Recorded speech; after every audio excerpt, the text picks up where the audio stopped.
दोस्तों आज की इस वीडियो में हम लोग डिस्कस करेंगे एक Victorian poet Alfred Lord Tennyson की एक बहुत ही famous poem crossing the bar. दोस्तों ये जो पोएम है ज़्यादा लंबी नहीं है, 4 स्टैंजा हैं इसके अंदर और लगभग 16 लाइनें हैं इसके अंदर और क्लासिकल राइम स्कीम को इसमें यूज़ किया है टेनिसन ने। दोस्तों ये बहुत ही फेमस पोएम है। इसको टेनिसन ने तब लिखा था जब वो अपनी डेथ से 3 साल पहले करीब लिखा था इसको, और उनकी ये इच्छा थी कि इस पोएम को सबसे एंड में रखा जाए, उनकी सारी पोएम्स में, सारे कलेक्शन में सबसे एंड में रखा जाए। वो क्यों कहा है सब कुछ मैं आपको बैकग्राउंड बताऊंगा इस पोएम का। शुरू करते हैं। इस पोएम को समझने से पहले दोस्तों हमें कुछ चीज़ें जान लेनी ज़रूरी है। जैसे टेनिसन ने इस पोएम को लिखा था 1889 में, जब वो एक अच्छी खासी एज में थे और डेथ के लिए मेडिटेशन कर रहे थे, क्योंकि उनकी तबीयत उस टाइम पर ठीक नहीं थी। और इस पोएम को टेनिसन ने अपनी डेथ के कुछ टाइम पहले, यानी कि 2-3 साल पहले ही लिखा था, लगभग 3 साल पहले लिखा था। और उनकी ये इच्छा थी कि इस पोएम को उनके कलेक्शन की सबसे आखिरी में पब्लिश करवाया जाए, मतलब सबसे आखिरी में इसको रखा जाए। और ये पोएम एक एलेजी है दोस्तों। अब क्यों इस पोएम को आखिर में रखवाया उन्होंने? क्योंकि दोस्तों यहाँ पर वो डेथ की बात करते हैं, वो डेथ को कंपेयर करते हैं एक सैंड बार को क्रॉस करने से। सैंड बार क्या होता है? कुछ इस टाइप का होता है। समुद्र के बीच में जो रेत का एरिया होता है जहाँ पर पानी नहीं आता, हमने देखा होगा कई बार। तो इसको क्रॉस करने से वो कंपेयर कर रहे हैं। ये छोटी सी पोएम है, 4 स्टैंजा है दोस्तों इसमें, और इसमें क्लासिकल राइम्स की यूज़ की है इन्होंने, ए बी। और ओवरऑल ये पोएम बताती है कि डेथ भी एक टाइप से कंफर्ट है। और इसमें वो आफ्टर लाइफ की भी बात करते हैं, डेथ के बाद में आफ्टर लाइफ, मतलब रिलीजियस फेथ है इसके अंदर टेनिसन की, कि गॉड से मिलना है जा कर के। वो बड़ा जेंटली बिना किसी डर के मरना चाहते हैं, और कोई नहीं, वो नहीं चाहते कि हो हल्ला हो उनकी डेथ पर, क्योंकि उनको पता है कि वो गॉड से मिलने जा रहे हैं। आई होप आपको इस पोएम का बैकग्राउंड तो समझ में आ गया होगा। अब हम पोएम शुरू करते हैं। छोटी सी पोएम है दोस्तों। पहली लाइन में बोलते हैं सनसेट एंड इवनिंग स्टार, मतलब मुझे आसमान में सनसेट का सीन दिख रहा है। सनसेट कब होता है? शाम के टाइम पर। और इवनिंग स्टार का मतलब है दोस्तों वीनस।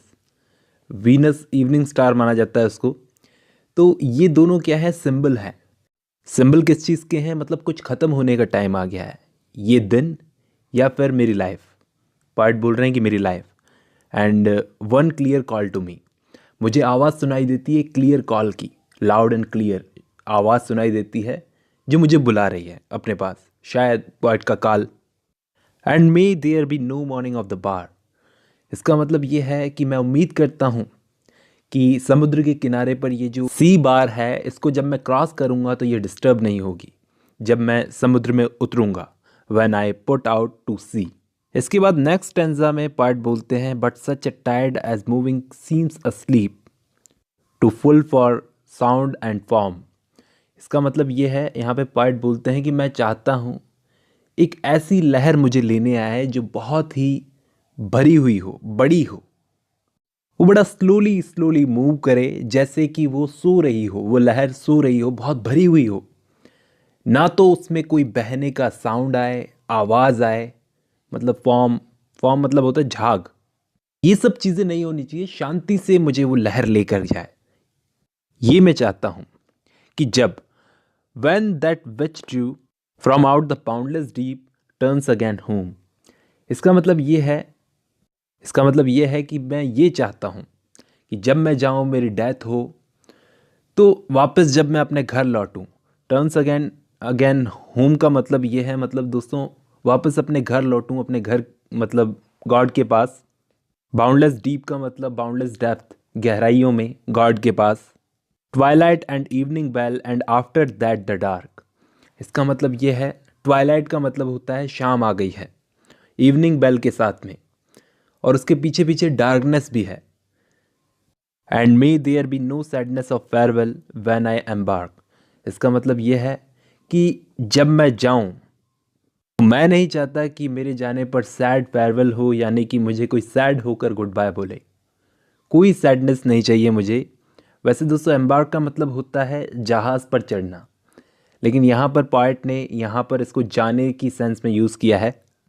और नेक्स्ट लाइन्स पे बोलते हैं फॉर दो from out our born of time and place, मतलब इवन दो मैं इस टाइम और प्लेस से दूर चला जाऊंगा, द फ्लड में बियर मी फार, मतलब इस डेथ की लहर पर बहता हुआ ये डेथ की लहर मुझे बहा कर ले जाएगी। दोस्तों यहाँ पर बाउंड का मतलब होता है बाउंड्री, मतलब रेंज से। और लास्ट में ये जो दो लाइनें हैं, I hope I see my pilot face to face when I have cross the bar, इसका मतलब ये है यहाँ पर पायलट गॉड से मिलने की बात कर रहे हैं। यहाँ पे पायलट जो बोला गया है वो कहते हैं कि मैं गॉड से मिलने की उम्मीद रखता हूँ। गॉड जो मेरी इस जर्नी के पायलट हैं उनको मैं फेस टू फेस देखूंगा जब मैं इस सी बार को क्रॉस करूंगा। तो आई होप दोस्तों आपको ये छोटी सी पोएम समझ में आई होगी। आज की वीडियो में बस इतना ही।